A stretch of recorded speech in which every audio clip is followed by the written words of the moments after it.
আজ আমি আপনাদের নিয়ে চলেছি তপোবন দর্শনে, যেটা ঝাড়খণ্ড রাজ্যের দেওঘরে অবস্থিত। হিন্দু মহাকাব্য রামায়ণে এই স্থানটির উল্লেখ আছে। কথায় আছে সেই যুগে অনেক ঋষি মহারিষিরা এই স্থানটি বেছে নিয়েছিলেন তাদের তপস্যা, ধ্যান ও আধ্যাত্মিক ক্রিয়ার জন্য। লঙ্কেশ্বর রাবণও এই স্থানে তপস্যা করেছিলেন ভগবান শিবকে লাভ করার জন্য, কিন্তু তিনি তপস্যায় ব্যর্থ হয়েছিলেন কারণ মহাবীর হনুমান তার তপস্যা ভঙ্গ করে দিয়েছিলেন।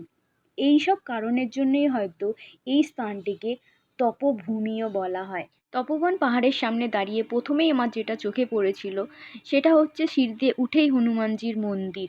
এরকম বেশ কয়েকটি মন্দির আমার চোখে পড়েছে।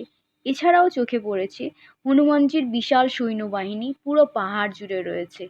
তো সিঁড়ি দিয়ে আমি উপরে উঠে গেলাম। বেশ সুন্দর রেলিং করা সিঁড়ি আছে, উঠতে কোনো কষ্ট হয় না। তো এত গরম, আমি খালি পায়ে গেছিলাম পাহাড়ে, ওই জন্য বেশিক্ষণ দাঁড়াতে পারিনি, তাড়াতাড়ি করে নিচে চলে এসেছি। আর নিচে এসে আপনাদের আরেকটা জায়গায় আমি দর্শন করাচ্ছি, এটা হচ্ছে সীতাকুণ্ড। তো কথায় আছে যে রাম যখন 14 বছর বনবাসে ছিল, তো সীতা লক্ষ্মণকে নিয়ে রাম এই স্থানে এসেছিলেন। তো এই জলে নাকি মা সীতা স্নান করতেন। তো এই জন্য এটাকে সীতাকুণ্ড বলা হয়। তো আমি জলটাকে একটু স্পর্শ করে নিলাম।